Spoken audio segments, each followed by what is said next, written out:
जय गुरु जी। शुक्राना गुरु जी। अनंतम अनंतम शुक्राना गुरु जी।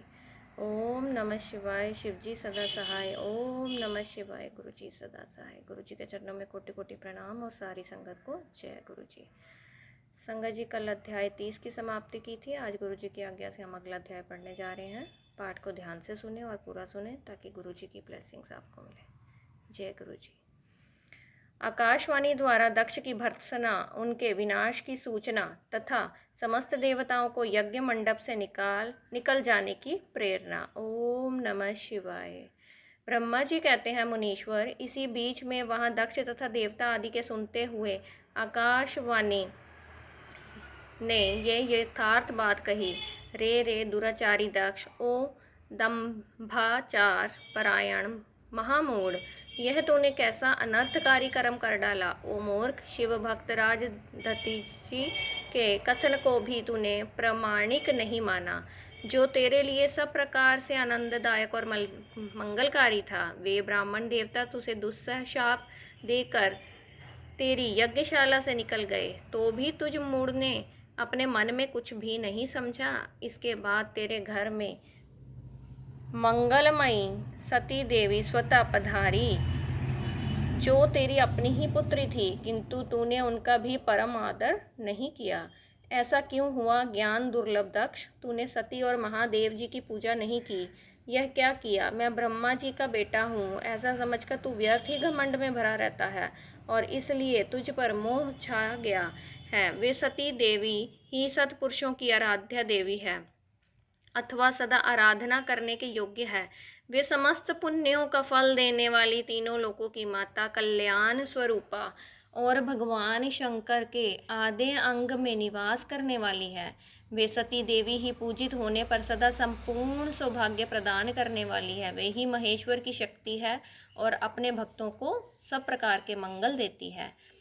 वे सती देवी ही पूजित होने पर सदा संसार का भय दूर करती है, मनोवांछित फल देती है तथा वे ही समस्त उपद्रवों को नष्ट करने वाली देवी है। वे सती ही सदा पूजित होने पर कीर्ति और संपत्ति प्रदान करती है। वे ही पराशक्ति तथा भोग और मोक्ष प्रदान करने वाली परमेश्वरी है। वे सती ही जगत को जन्म देने वाली माता, जगत की रक्षा करने वाली अनादि शक्ति और प्रलय काल में जगत का संहार करने वाली है। वे जन्म माता सती ही भगवान विष्णु की माता रूप से सुशोभित होने वाली तथा ब्रह्मा, इंद्र, चंद्र, अग्नि एवं सूर्य देव आदि की जननी मानी गई है। वे सती ही तप, धर्म और दान आदि का फल देने वाली है। वे ही शंभु शक्ति महादेवी है तथा दुष्टों का हनन करने वाली परात्पर शक्ति है। ऐसी महिमा वाली सती देवी, जिनकी सदा प्रिय धर्म पत्नी है, उन भगवान महादेव को तूने यज्ञ में भाग नहीं दिया। अरे ये कैसा मूढ़ और कुविचारी है। ओम नमः शिवाय। भगवान शिव ही सबके स्वामी तथा परात्पर परमेश्वर हैं। वे समस्त देवताओं के सम्यक सेव्य हैं और सबका कल्याण करने वाले हैं। इन्हीं के दर्शन की इच्छा से सिद्ध पुरुष तपस्या करते हैं और इन्हीं के साक्षात्कार की अभिलाषा मन में लेकर योगी लोग योग साधना में प्रवृत्त होते हैं। अनंत धन्य धान्य और यज्ञ याग आदि का सबसे महान फल यही बताया गया है कि भगवान शंकर का दर्शन दुर्लभ हो। शिव ही जगत का धारण पोषण करने वाले हैं। वे ही समस्त विद्याओं के पति एवं सब कुछ करने में समर्थ हैं। आदि विद्या के श्रेष्ठ स्वामी और समस्त मंगलों के भी मंगल वे ही हैं। दुष्ट दक्ष, तूने उनकी शक्ति का आज सत्कार नहीं किया है, इसलिए इस यज्ञ का विनाश हो जाएगा। पूजनीय व्यक्तियों की पूजा न करने से अमंगल होता ही है। तूने परम पूज्य शिव स्वरूपा सती का पूजन नहीं किया है। शेषनाग और सहस्त्र मस्तकों से प्रतिदिन प्रसन्नता पूर्वक जिनके चरणों की रज धारण करते हैं, उन्हीं भगवान शिव की शक्ति सती देवी थी, जिनके चरण कमलों का निरंतर ध्यान और सादर पूजन करके ब्रह्मा जी ब्रह्मत्व को प्राप्त हुए हैं। उन्हीं भगवान शिव की प्रिय पत्नी सती देवी थी, जिनके चरण कमलों का निरंतर ध्यान और सादर पूजन करके इंद्र आदि लोकपाल अपने अपने उत्तम पद को प्राप्त हुए हैं। वे भगवान शिव संपूर्ण जगत के पिता हैं और शक्ति स्वरूपा सती देवी जगत की माता कही गई है। मूढ़ दक्ष, तूने उन माता पिता का सत्कार नहीं किया, फिर तेरा कल्याण कैसे होगा।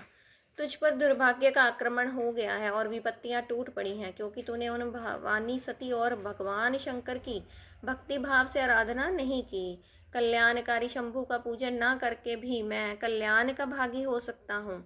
यह तेरा कैसा गर्व है। यह दुर्वार गर्व आज नष्ट हो जाएगा। इन देवताओं में से कौन ऐसा है जो सर्वेश्वर शिव से विमुख होकर तेरी सहायता करेगा। ओम नमः शिवाय। हर हर महादेव। जय शिव शंकर भोलेनाथ। जय शिव शंभू। मुझे तो ऐसा कोई देवता नहीं दिखाई देता। यदि देवता इस समय तेरी सहायता करेंगे तो जलती आग में खेलने वाले पतंगों के समान नष्ट हो जाएंगे। आज तेरा मुंह जल जाए, तेरे यज्ञ का नाश हो जाए और जितने तेरे सहायक हैं वे भी आज शीघ्र ही जल मरे। इस दुरात्मा दक्ष की जो सहायता करने वाले हैं उन समस्त देवताओं के लिए आज शपथ है, वे तेरे अमंगल के लिए ही तेरी सहायता से विरत हो जाएं। समस्त देवता आज इस यज्ञ मंडप से निकलकर अपने अपने स्थान को चले जाएं, अन्यथा सब लोगों का सब प्रकार से नाश हो जाएगा। अन्य सब मुनि और नाग आदि भी इस यज्ञ से निकल जाएं, अन्यथा आज सब लोगों का सर्वथा नाश हो जाएगा। श्री हरि और विधाता आप लोग भी इस यज्ञ मंडप से शीघ्र निकल जाइए। ब्रह्मा जी कहते हैं, नारद, संपूर्ण यज्ञशाला में बैठे हुए लोगों से ऐसा कहकर सबका कल्याण करने वाली वह आकाशवाणी मौन हो गई। ओम नमः शिवाय। हर हर महादेव। संगत जी, यहाँ अध्याय 31 की समाप्ति होती है। गुरु जी से आज्ञा ले लेते हैं। ओम नमः शिवाय। शिव जी सदा सहाय। ओम नमः शिवाय। गुरु जी सदा सहाय। जय गुरु जी। शुक्राना गुरु जी। अनंतम अनंतम शुक्राना गुरु जी। हर हर महादेव। हर हर महादेव। शुक्राना दात्या, शुक्राना ये सेवा बख्शने का, शुक्राना हाथ थामने का, शुक्राना कृपा दृष्टि बनाए रखने का, शुक्राना कष्ट हरने का, शुक्राना। जय गुरु जी। शुक्राना गुरु जी। जय गुरु जी। संगत जी।